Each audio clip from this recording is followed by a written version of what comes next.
Então tá, vamos caminhar um pouco agora então, vamos para o quarto século, a igreja no quarto século. Agora nós estamos realmente avançando um pouco mais. A maioria das coisas que nós falamos até agora pegava sempre o segundo e o terceiro século meio junto. Agora nós vamos para o quarto século, que é um século em que vai mudar muita coisa. É um século em que ocorrem profundas transformações. E o próprio Império Romano estava passando por um momento de profunda transformação também. Num certo sentido, o Império Romano estava vivendo um momento de caos. Chegamos num momento em que havia 6 imperadores diferentes. 6 imperadores. No fim, acabou por prevalecendo um sujeito chamado Flávios Valérios Aurélios Constantinos, mais conhecido como Constantino. Esse Constantino, ele é um dos personagens mais importantes da história, não só da história da igreja, mas da história. Esse Constantino, ele acabou prevalecendo, acabou se tornando o único imperador. Primeiro ele se tornou imperador só do Ocidente, havia ainda um imperador no Oriente, depois ele acabou unificando o império completamente. E ele conseguiu prevalecer de uma maneira muito interessante. Ele ia enfrentar um inimigo dele, que era o Maxentius, que também estava querendo ser o único imperador, e aí haveria uma batalha no dia seguinte. E naquela noite, na véspera da batalha, ele teve uma visão, no sonho, em que ele viu no céu um símbolo, e uma voz disse para ele o seguinte: esse símbolo ele tinha as letras gregas Ki e Rho. Daqui a pouco eu vou mostrar o símbolo para vocês. E aí ele ouviu uma voz que disse assim: com este sinal vencerás. O que ele fez no dia seguinte, no dia da batalha? Ele acordou, botou a turma dele para trabalhar e colocou aquele símbolo em todos os escudos, em todas as bandeiras do exército dele. E aí, na famosa batalha da Ponte Milvio, é o nome da ponte onde a batalha ocorreu, nessa batalha ele realmente prevaleceu contra um exército muito maior do que o dele. E aí ele atribuiu essa vitória à visão que ele teve. Em 313 ele entrou em acordo e aí ele se tornou o imperador único do Ocidente. Em 313, um ano muito importante na história da igreja, em 313 ele entrou em acordo com o imperador do Oriente, que era o Galério, para que cessassem as perseguições aos cristãos. Depois nós vamos ver aquele símbolo ali, esse símbolo é chamado de Labarum. E esse símbolo das letras Ki e Rho são as 2 primeiras letras de Cristo. Então ele atribuiu aquela vitória a Cristo. E aí por isso então ele começou a favorecer os cristãos. E aí ele entrou em acordo com o Galério para que cessassem as perseguições aos cristãos, e em 313 então foi publicado o Edito de Milão, o famoso Edito de Milão, que é o que define o fim das perseguições. Na verdade, no Oriente ainda continuou havendo perseguição, tá? O Galério assinou, mas não, acho que ele não estava tão a fim de cumprir assim, e acabou continuando a perseguição. Inclusive os mártires de Sebaste, se não me engano, foi no ano 320 que eles morreram. Por isso que as perseguições ali a gente coloca do ano 60 até o ano 320. O Edito de Milão não estancou de vez ali as perseguições. Mas já estava, né, a coisa estava indo. No Ocidente passou a haver total liberdade para exercer a fé cristã. A coisa mudou assim. Vocês imaginam como é isso? Um monte de gente morreu anteontem. E agora, de repente, todo mundo pode livremente se dizer cristão. É uma transformação brutal. Uma coisa assim que muda tudo. No ano 324, Constantino acabou tomando o controle do império inteiro. E aí ele levou a capital do império para uma outra cidade. Deixou de ser Roma, a capital do Império Romano. Para onde que ele levou? Quem sabe? Para Constantinopla. Como é que chamava a cidade? Porque Constantinopla foi ele que deu, né? Claro, humildemente, né? O nome da cidade não era esse. Como é que chamava a cidade? Bizâncio, isso mesmo, Francisco. Ele levou para a cidade de Bizâncio, e lá então ele reconstruiu a cidade, claro, para ficar à altura do imperador, construiu um monte de monumentos, aquela coisa toda, e chamou a cidade de Constantinopla. Quem já viu Constantinopla num mapa, hoje é Istambul, né? você vai ver que ela é extremamente estratégica, porque ela fica no ponto de encontro da Ásia com a Europa. E o grande inimigo dos romanos naquele tempo eram os persas que vinham do Oriente. Então ele estrategicamente levou, como ali havia muito problema, ele levou a sede do império mais para o Oriente. E isso aí vai ter consequências para a igreja, tá? Tudo tem consequências. Já vamos ver isso aí. Até a mudança de Roma para Constantinopla vai afetar a igreja profundamente. A pergunta é a seguinte: Constantino era um cristão? Isso aí é difícil de dizer. Ele, ao longo da vida dele, ele sempre viveu uma vida que se poderia dizer subcristã, né? A vida dele não correspondia à fé que tinha. Evidentemente que ele não era disciplinado como o povo comum, porque ele era o imperador e todo mundo era grato a ele. E aí nós vamos ter figuras como esse Eusébio de Cesareia, que... Bom, depois eu falo do Eusébio. Mas ele sempre foi confuso no seu entendimento da fé. Ele dizia que Jesus Cristo tinha salvo ele dos seus pecados, mas ele sempre interferia na igreja. Quando ele dava um palpite, normalmente era errado. Então o entendimento dele era precário. Ele originalmente era um adorador do Deus Sol, como geralmente as tropas romanas eram. Então é difícil dizer. Ele na verdade nunca se batizou. Ele foi batizado só no ano da sua morte. Então deixaram para a última hora. Talvez também por causa daquele pensamento, sabendo que ele não vai cumprir nada mesmo. Então vamos deixar para lavar os pecados dele na última hora, quando ele não puder mais cometer. Eu acho que isso aí a igreja já tratou de fazer assim, porque viram que ele tratava os seus inimigos com extrema crueldade, não foi diferente dos outros, né? Só que agora os cristãos não são mais os inimigos. Então os cristãos escaparam, né? Uma coisa a gente pode dizer com certeza: se ele era cristão ou não, a gente não sabe direito. Mas uma coisa é clara: Constantino não somente tolerou a fé cristã, mas ele fez de tudo para fortalecê-la. Constantino auxiliou de todas as maneiras que ele podia a fé cristã. Algumas coisas que ele fez: ele livrou todos os oficiais das igrejas, os presbíteros, de qualquer tipo de trabalho. Eles passaram então a se dedicar somente à igreja. Passou a ser então a ideia do clero profissional. Eles passam a viver do fato de serem presbíteros. Uma coisa que ele trouxe e que continua vigente no Império Romano atual, né, porque o Império Romano parece que não acabou. Na verdade, nós continuamos com as mesmas coisas que foram implantadas pelos imperadores estão aí, como por exemplo nós aqui hoje. Foi ele que instituiu que o domingo, o dia do Senhor, é um dia livre. Ninguém deve trabalhar nesse dia. Se nós estamos aqui hoje, e a gente não precisa vir no canto do galo, né, Moisés? Senão nós teríamos que vir aqui 4 da manhã, na hora do banho de rio, né, João? Nós teríamos que estar aqui para o culto e depois nós íamos cada um para o seu local de trabalho. As crianças iam para a escola e assim seria, não fosse esse sujeito. Isso continua vigente em todos os países que foram cristianizados, certo? Foi ele que implantou isso, com a sua autoridade, com o seu poder. Que mais? Ele começou a construir as grandes igrejas, as grandes catedrais. Então todas aquelas grandes igrejas, a ideia vem dele. Ele tinha poder para isso, tinha força para isso, tinha recursos para isso. E aí ele foi quem introduziu esse tipo de coisa.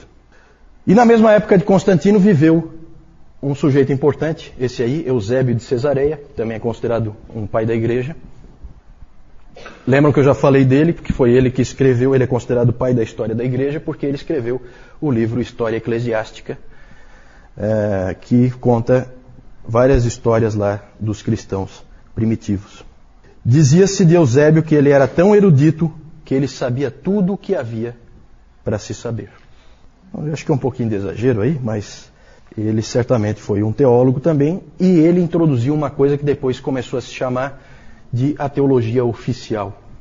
Porque ele pegou esse momento histórico E aí é o perigo de você interpretar a providência de Deus. É sempre perigoso. Porque aí fica na cabeça assim, olha só o que aconteceu, o imperador se converteu ao cristianismo. Quem é que esperava isso? Depois de anos e anos de perseguição, 250 anos de perseguição, o imperador se converte ao cristianismo. Quem é que podia esperar uma coisa assim? Deus está fazendo alguma coisa. É isso que passa na cabeça. Mas o que ele está fazendo? E aí você começa a interpretar. E aí eu falei no domingo passado aquela questão da dificuldade de você pegar a história da igreja, a dificuldade é interpretar o que está acontecendo. E o Eusébio resolveu interpretar. E olha como é que ele interpretou uma frase dele aqui. Constantino foi elevado por Deus para ser o vice-regente de Deus. Constantino é o representante de Deus na Terra. Por isso que o Eusébio é considerado naquela classificação de Niebuhr, que eu mostrei no domingo passado, sobre a cultura, cristianismo e cultura, ele é considerado o que encaixa no Cristo da cultura. Por quê? Porque o Império Romano é o reino de Deus na Terra. É assim que ele pensava. Certo? Isso aí tem uma série de reflexos, tá? Claro que toda essa ideia, toda essa noção vai ser fortemente atacada depois por Agostinho no Cidade de Deus, no livro dele. Essa ideia de que é o reino de Deus na Terra, que é o Império Romano. Não, isso aí tudo ele vai derrubar. Mas o Eusébio veio com essa ideia aí.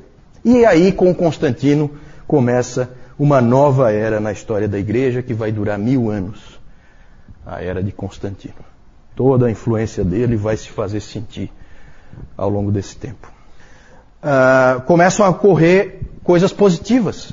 Na verdade, os valores cristãos começam a prevalecer no império.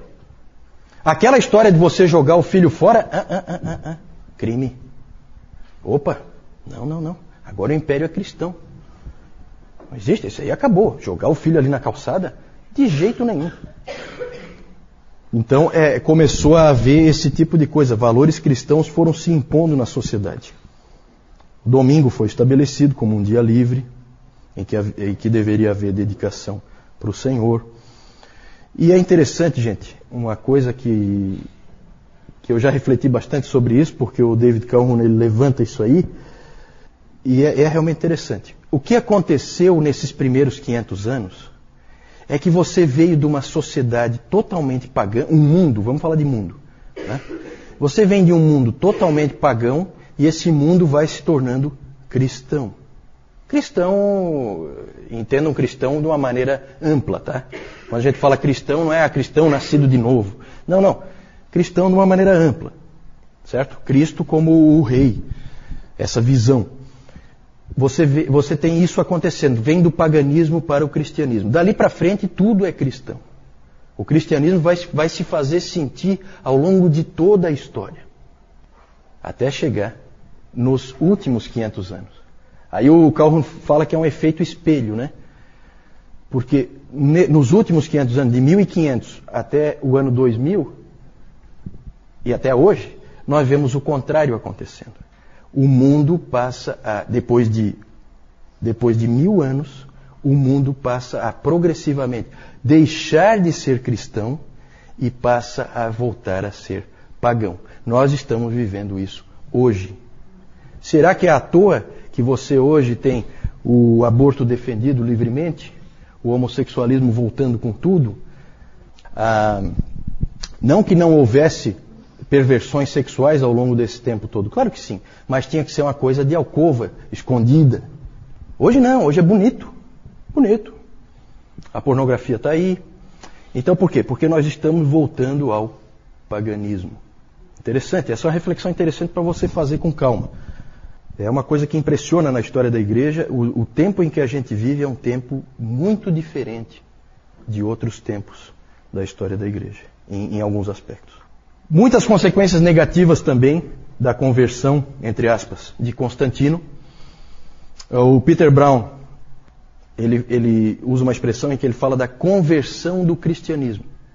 Que não é o império que se converte ao cristianismo, é o cristianismo que se converte ao império. Certo? Então o cristianismo perdeu alguma coisa aí. E um historiador disse, aí para a gente entender um pouco mais, né? Porque a gente vai começando a ver agora o quê? A gente vai começando a ver a igreja cada vez mais buscando o quê? Riquezas, luxo, glória, poder. Foi sempre assim? Começou assim? Aquele grupo de pescadores que seguiam um carpinteiro? Não. Agora é o império. Agora o padrão é o padrão do imperador. As igrejas são feitas como palácios. Certo? Daqui a pouco nós vamos ver umas figuras aí que mostram já essa situação. E, na verdade, nós vemos que um historiador disse o seguinte, eu acho que também é uma frase interessante para a gente refletir. Ele fala assim: a Igreja Católica Romana é o fantasma do Império Romano. O Império Romano acabou, mas no catolicismo romano você tem todos aqueles elementos ali sobrevivendo, né, numa coisa assim meio fantasma mesmo. Mas tudo ali vai se construindo. Outras consequências, por exemplo, aí eu não sei, alguns vão dizer que foi ótima, isso que eu vou falar agora, que foi uma coisa ótima, e outros vão dizer que foi péssima. O quê? Conversões em massa. Por que será? Gente, agora ser cristão é fácil e é extremamente vantajoso. Exatamente. Agora é maravilhoso ser cristão. Então você tem centenas de milhares de conversões ao cristianismo, como nunca se viu. Impressionante. O que é um imperador, né? O imperador é um grande evangelista de massas, né? Gente, essa coisa assim de evangelismo em massa tem que tomar cuidado, porque há conversões e conversões, né? Tem que tomar um pouquinho de cuidado. E é claro que depois de Constantino surge uma coisa que antes não existia. Existiam heresias, existiam gente que entendia as coisas erradas, mas não existia uma coisa chamada nominalismo. O que é nominalismo? Cristão nominal, cristão só de nome, que não tem compromisso nenhum com Cristo, não tem compromisso nenhum com a fé cristã. Mas vai à igreja todo domingo, certo? E vai sempre prestar aquela reverência verbal a um Deus que na verdade ele não adora, ele não está nem aí, porque para ele é interessante. E aí a gente vê de novo o fantasma do Império Romano, né, no que a gente vê normalmente no catolicismo romano. Pode seguir aí. Eu não vou gastar tempo aqui, mas eu acho que a gente não pode deixar de falar, para a gente não passar a ideia de que a igreja só existia no Império Romano. Tá? A igreja fora do Império, no quarto século, o que nós temos ali? Na Ásia, o centro da igreja, a igreja mais forte na Ásia, está na Pérsia. Existia uma igreja forte, fora do Império Romano, lá na Pérsia. Essa igreja passou a ser perseguida violentamente aí no quarto século. É interessante porque no que cessou a perseguição no Império Romano, começou na Pérsia. Talvez até pela própria cristianização do Império Romano, os persas que eram inimigos dos romanos podem ter feito essa associação de que cristãos são romanos e, portanto, são nossos inimigos. E aí houve uma das maiores, talvez a maior perseguição que já ocorreu em massa, né, perseguição em massa da história da igreja. Existem estimativas de que 190 mil cristãos persas tenham sido mortos nessa grande perseguição no quarto século na Pérsia. Isso é bem mais do que todos os mortos nos 250 anos de perseguição no Império Romano. E o interessante é que esses cristãos ali da Pérsia normalmente foram bem mais fiéis do que os cristãos lá do Império Romano. Eles apostataram muito menos, foram muito mais fiéis, na média. Claro que a gente conhece poucas histórias, porque nós temos registros principalmente do Império Romano. De novo, aquela seletividade, a gente só consegue contar o que a gente tem, e o que a gente não tem é um problema. Na África também, fora do Império Romano, alguns lugares na África eram Império Romano, como nós já vimos. O norte da África todo, Tertuliano era africano, Agostinho era africano, o Cipriano era africano, você tem um monte de gente ali. Então todo o norte da África ali é Império Romano. O Egito é Império Romano. Mas mais para baixo ali do Egito, você tem o reino de Axum, que é a Etiópia, hoje é a Etiópia, que não é Império Romano. E você tem mais para baixo ainda, mais a sul, você tem a Núbia, que hoje é o Sudão, aquela região ali onde é o Sudão. esses países aí foram cristianizados. São histórias interessantes, a gente não tem tempo para ficar vendo, né? Mas é muito bacana. A Etiópia, a igreja etíope, devia a sua origem ao que eles chamavam de os 9 santos. Os 9 santos são 9 missionários que vieram da Síria. Então é bacana essa coisa mundial, né? 9 missionários da Síria vieram e evangelizaram um país inteiro, um reino inteiro, que é esse reino de Axum. A Núbia também foi, aí eu não sei exatamente quem é que alcançou, mas também havia cristianismo ali. Na Etiópia persiste essa igreja até hoje, é uma igreja separada, né? Ela tem uma história separada, ela é diferente. Na Pérsia também existe essa igreja. Vocês lembram na época da guerra do Iraque, que se dizia lá, vinha aquele Tariq Aziz, ele vinha fazer um pronunciamento e ele não era muçulmano, ele era cristão, certo? Só que ele não é um cristão evangélico ou católico ou nada disso, ele é cristão dessa igreja da Pérsia, lá do, sabe? É uma igreja completamente à parte, ela não passa pela história que nós passamos, então é diferente. A igreja na Núbia foi praticamente destruída, desapareceu, né? Ali houve principalmente perseguição da parte dos judeus. Volta só um pouquinho aí, eu só quero falar mais uma coisa. A ida de Constantino, eu falei antes que a ida de Constantino para Constantinopla, ele sai de Roma, leva o império, a sede do império para Constantinopla. Mais ou menos como o Juscelino, que levou a capital, que era Rio de Janeiro, levou para Brasília. Então aconteceu uma coisa parecida no Império Romano, só para comparar. E isso aí fez com que em Roma, que era a grande cidade, gerasse um vácuo de poder, né?